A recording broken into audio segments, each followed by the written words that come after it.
राहुल गांधी का recent case हो या बात करें हम लालू यादव की, हर आदमी, हर पॉलिटिशियन जो है वो इस केस से रिलेटेड रहा है। That is the case of Lily Thomas versus Union of India. ये वो केस है जो कि क्रिमिनलाइजेशन ऑफ पॉलिटिक्स को रोकने के लिए बहुत ज़्यादा इंपॉर्टेंट है।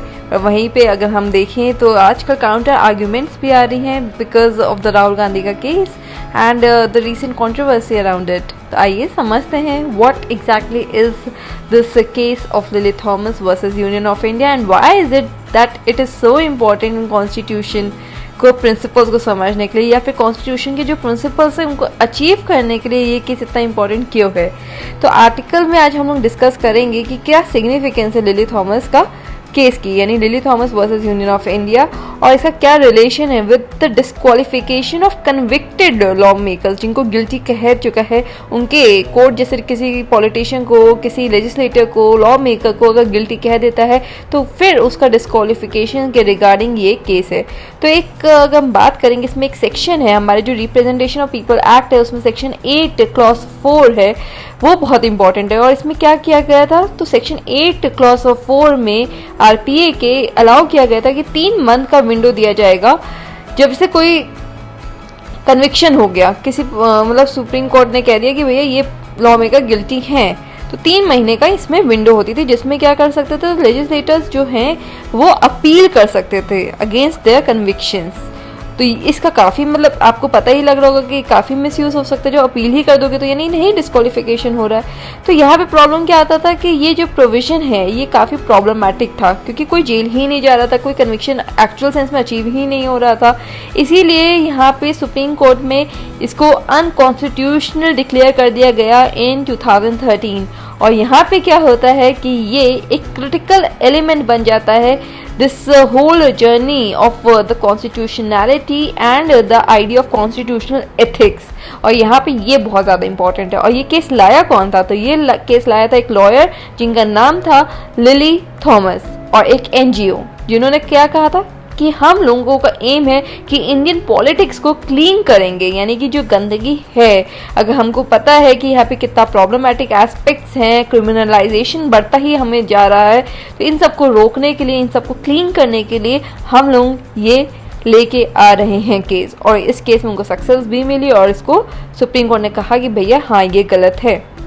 तो जो यहाँ पे अगर कोर्ट की रूलिंग की बात करा जाए तो काफ़ी कॉम्प्लेक्स क्वेश्चंस भी उन्होंने एड्रेस करने की बात की है, जैसे कि क्या टाइमिंग होगा डिस्क्वालिफिकेशन का, क्या रोल होगा प्रेसिडेंट ऑफ इंडिया का, क्या इम्पैक्ट होगा ऑन लॉ मेकर्स कैरियर, क्योंकि यहाँ पे कहीं ना कहीं disqualification it's a big thing.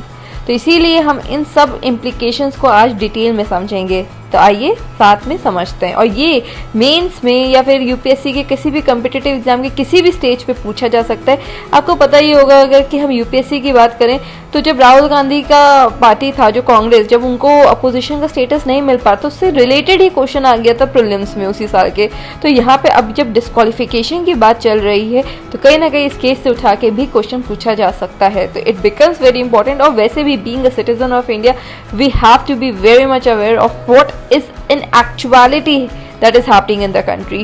सिर्फ मेन स्ट्रीम मीडिया के उसमें हम नहीं जा सकते, हम लोगों को डिटेल में एक क्रिटिकल ओरिएंटेड एनालिसिस करना होगा। तो आइए डिस्कस करते हैं section 8(4) of the RPA act. तो यहाँ पे ये कहा जाता है कि disqualification takes effect only after 3 months have elapsed from the date of conviction. और इस पीरियड के अंदर 3 महीने के पीरियड के अंदर जो कन्विक्टेड लॉ मेकर है वो अपील कर सकता है अपने सेंटेंस के against before a higher court. However इस प्रोविजन को 2013 में इलीगल, अनकॉन्स्टिट्यूशनल और अल्ट्रा वायरस कह दिया गया था। तो एग्जैक्टली लिली थॉमस केस ने क्या क्या ग्राउंडिंग्स रखी थी, तो 2005 में ये एक PIL यानी पब्लिक इंटरेस्ट लिटिगेशन फाइल करते हैं। और वहाँ पे हम देखते हैं कि लिली थॉमस और एक एनजीओ है जिसका नाम है लोक प्रहारी। अब इस एनजीओ का भी नाम आप कर सकते हैं अपने गवर्नेंस के चैप्टर में कोर्ट। इन सब केसेस को आप अपने गवर्नेंस के चैप्टर में, अपने सोशल के चैप्टर में भी कर सकते हैं कोर्ट। ये सब चीज़ें बाइफर्केटेड या कंपार्टमेंटलाइजेशन नहीं होता है, हम लोगों को बस यूज़ करना होता है कि अगर हम एक चीज़ अच्छे से समझते हैं तो हम उसको कैसे मल्टीपल वेज में कैसे यूज़ कर सकते हैं। तो यहाँ पे ये हुआ और इन्होंने चैलेंज कर दिया सेक्शन 8(4) ऑफ द आरपीए कि भैया ये अल्ट्रा वायरस है। तो इस प्ली में क्या था कि भैया हम क्लीन करेंगे, जैसा कि हम बोल ही चुके हैं कि इंडियन पॉलिटिक्स को क्लीन करने की ज़रूरत है। इस केस ने अटेंशन ड्रॉ किया to articles 102 clause 1 and article 191 clause 1 of the constitution. अब इसमें ये आर्टिकल है क्या, तो आर्टिकल 102 जो मैंने पहले बोला 102 क्लॉज 1 है, वो कहता है कि क्या क्या डिस्क्वालिफिकेशंस होंगी for the members to either house of parliament, यानी कि लोकसभा या राज्यसभा में क्या क्या डिस्क्वालिफिकेशंस के ग्राउंड से ये हमें बताता है आर्टिकल 102। और दूसरा है आर्टिकल 191 क्लॉज 1, ये बताता है कि क्या डिस्क्वालिफिकेशन होगा लेजिस्लेटिव असेंबली या फिर लेजिस्लेटिव काउंसिल के मेंबर्स का। तो स्टेट लेवल पे 191 आ जाता है, सेंट्रल लेवल पे 102 होता है, दोनों डील कर रहे होते हैं डिस्क्वालिफिकेशन से। तो यहाँ पे इस प्ली में कहा गया, आर्ग्यू किया गया कि जो प्रोविजन से एम्पावर करता है सेंटर को टू ऐड मोर डिस्क्वालिफिकेशंस। तो ये आइडिया है यहाँ पे। Before this judgment convicted MPs could easily file an appeal against their conviction and continue holding their official seats. और यही प्रॉब्लम थी मेन, कि वो तो भैया अपील करते जाओ और आगे बढ़ते जाओ, कोई डर ही नहीं। तो यहाँ पे फिर सुप्रीम कोर्ट ने क्या कहा, तो सुप्रीम कोर्ट 2013 में एक बेंच लगती है, वहां पे बात की जाती है कि पार्लियामेंट के पास, कोर्ट क्या कहता है कि court held that parliament had no power to enact subsection 4 of section 8 of the act and accordingly subsection 4 जो है सेक्शन 8 का वो अल्ट्रा वायरस है, क्योंकि पार्लियामेंट के पास ये पावर ही नहीं है, ऐसा सुप्रीम कोर्ट बोलता है। कोर्ट ये बताता है कि जो सिटिंग मेंबर है पार्लियामेंट के या फिर स्टेट लेजिस्लेचर के जो कन्विक्ट हो चुके हैं किसी भी ऑफेंस में, यानी गिल्टी जिनको ठहराया जा चुका है किसी भी ऑफेंस में under the sub section 1, sub section 2, sub section 3 of section 8 of RPA, then by virtue of such conviction and sentence they will be disqualified। तो यहाँ पे कहता है सुप्रीम कोर्ट क्या कि वो डिस्क्वालिफाइड होंगे अगर वो कन्विक्टेड हैं। तो यानी कि साफ साफ कह देता है कि यहाँ पे अपील का कोई मतलब नहीं है।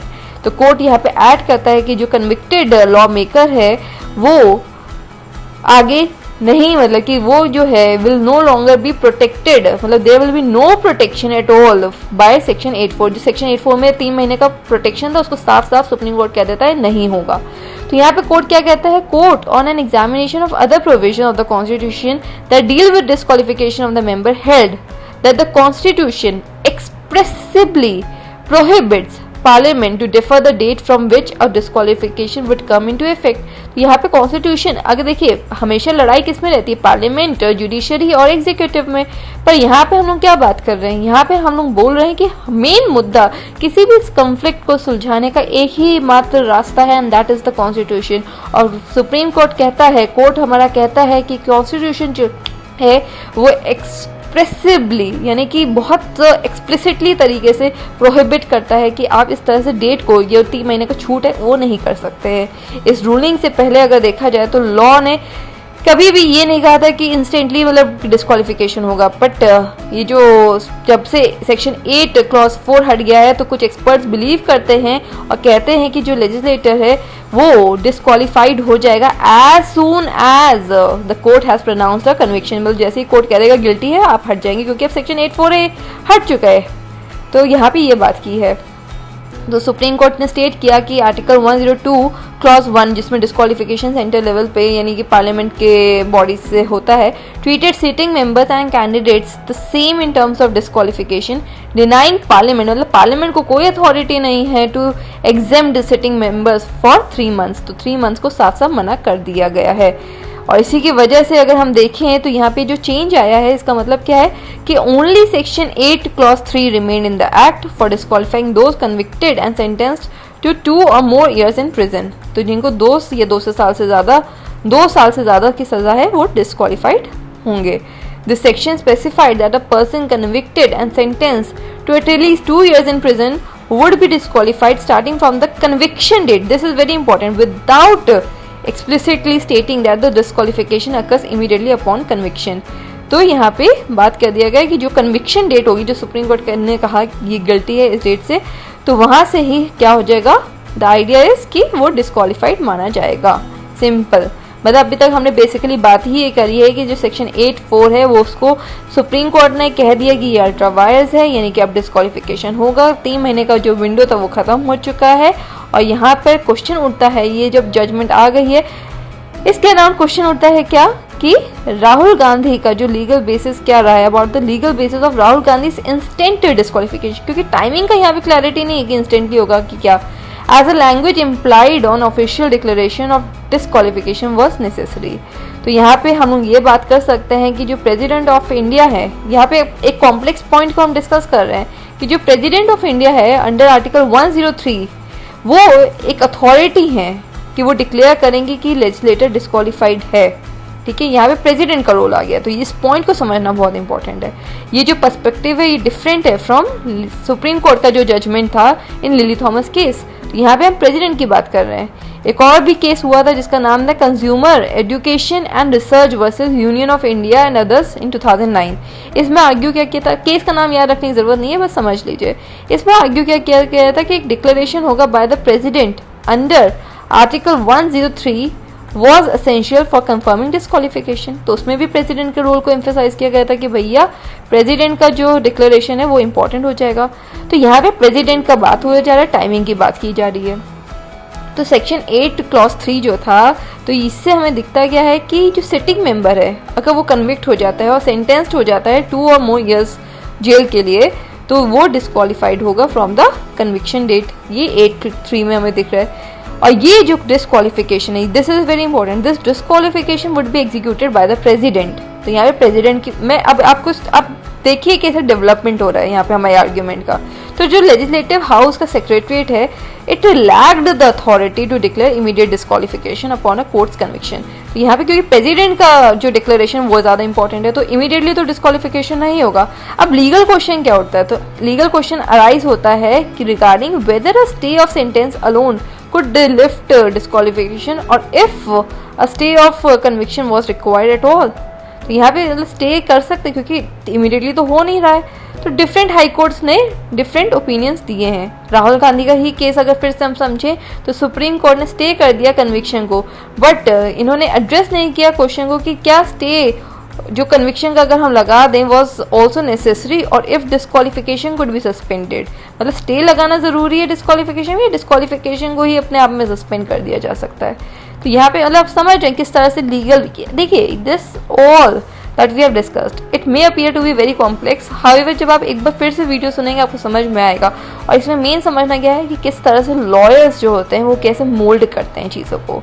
यहाँ पे अगर हम देखें तो पहला पॉइंट क्या लिया है कि सुप्रीम कोर्ट का 2013 में जजमेंट लिली थॉमस की डिस्क्वालिफिकेशन जो है 8(4) क्लॉज को उन्होंने क्या कह दिया कि कोई विंडो नहीं होगी, पर डेट क्या होगी वो नहीं बात किया गया। यहाँ पे फिर दूसरी जजमेंट्स आती हैं जिसमें प्रेसिडेंट की बात कर दी गई। तो राहुल गांधी के केस में भी बात किया गया कि यार स्टे लग सकता है। तो ये सारे पॉइंटर्स लॉ मेकर्स मतलब कि लीगल बैटल में हो रहा है। तो सीवियरिटी अगर देखा जाए डिस्क्वालिफिकेशन की, वो हिंज किस पे है, तो it is hinged on the imprisonment length कि अगर 2 और 2 से ज्यादा साल का होगा rather than just the conviction. ये आइडिया तो क्लियर है कि भैया सिर्फ कन्विक्शन पे नहीं बल्कि 2 जो कन्विक्शन जब गिल्टी ठहरा रहे हैं तो उसमें 2 या 2 से ज्यादा साल का इम्प्रिजनमेंट होना चाहिए तब डिस्क्वालिफिकेशन होगा। और जो रिसेंट ऑर्डर है राहुल गांधी के केस का वो एम्फेसाइज करता है इसी पॉइंट को। तो disqualification was not directly related to conviction but to the sentence duration, और ये ड्यूरेशन बहुत इंपॉर्टेंट है। तो जो लिली थॉमस का जजमेंट था वो इम्पैक्ट करता है पॉलिटिशियन के क्रिमिनल बिहेवियर को। तो ये जो आइडिया है this is very important. Politicians in power might secure rapid stage of conviction, क्योंकि वो तो स्टे लगवा ही लेंगे जल्दी से, भैया आपको पता ही है। Saving themselves from immediate disqualification unlike others who might have to wait and seek intervention from higher court, क्योंकि वो लोग तो सीधा स्टे लगवा लेंगे। तो यहाँ पे स्टे लग सकता है, क्या हो रहा है, तो इस तरह से कंफ्यूजन एग्जिस्ट करता है। तो इसीलिए इसको सजेस्ट किया जाता है कि सेक्शन 8 क्लॉज 4 जो है उसको फिर से रीइंस्टेट कर देना चाहिए constitutionally to protect legislators career from sudden disruptions due to court orders lacking careful consideration. क्योंकि इतना लूप होल्स एग्जिस्ट कर रहा है तो क्यों नहीं हम कॉन्स्टिट्यूशनली इस आइडिया को ले आए कि भैया इस तरह से, क्योंकि देखिए जो कन्विक्शन होता है बेसिकली आइडिया है क्या, तो ये जो कन्विक्शन होता है इसमें क्या होता है कभी कभी तो ऐसा भी हो जाता है कि कोई, अब जैसे राहुल गांधी का केस करें तो there are several legal knowledgeable person जो कहते हैं कि this is not that grave a situation, क्योंकि ऑपोजिशन की अगर बात करा जाए और ये जो डिस्क्वालिफिकेशन हुआ है it is something that is a pro and con of democracy itself. तो डेमोक्रेसी में अगर बात किया जाए तो जो लैंग्वेज यूज होती है या फिर जो लिंगो होता है that is not always very much legally apt. कभी कभी कुछ ना कुछ पॉपुलेशन और पॉपुलिस्ट इमोशंस को रेस करने के लिए किया जाता है। तो क्या इस ग्राउंड पे डिस्क्वालीफाई कर दिया जाए? और end of the day Rahul Gandhi is a major opposition का फिगर। तो वहाँ पे ये क्वेश्चन उठता है, ये कॉम्प्लेक्सिटीज उठती है, क्योंकि सोशल डिबेट्स को भी हमें इंक्लूड करना है। वहीं पे हम लोग ये भी बात कर रहे हैं कि किस तरह से जो लूप होल है वो एग्जिस्ट करता है। तो एक तो टाइमिंग क्या होगा, फिर स्टे का क्या होगा, फिर 2 साल का जो टाइम पीरियड है उसका भी देखना होता है। फिर कुछ को स्टे जल्दी मिल जाएगा, कुछ को नहीं मिल पाएगा, जैसे again the culture that exist here. तो these are the questions that are there, that is why we can also have a counter argument कि क्यों नहीं हम लोग इस पर थोड़ी क्लैरिटी लेते हुए आए और क्या होना है एग्जैक्ट और किस तरह से होना है। ये नहीं कि किसी भी कोर्ट का कोई जजमेंट आ जाए उसकी वजह से एक लॉ मेकर का पूरा कैरियर ही चौपट हो जाए, समझ रहे हैं? ये नहीं होना चाहिए। तो उसको भी हम लोगों को देखना होगा और उसको भी समझना होगा। That is why there is very much an important idea कि how we draw a balance between the idea कि कैसे लीगल इथॉस को भी मेंटेन करें और डेमोक्रेसी को भी साइमल्टेनियसली एफिशिएंट रूप से चलाएं। तो this is the debate and this is the Lily Thomas case that we have just discussed. So yes, please like, share and subscribe. Thank you.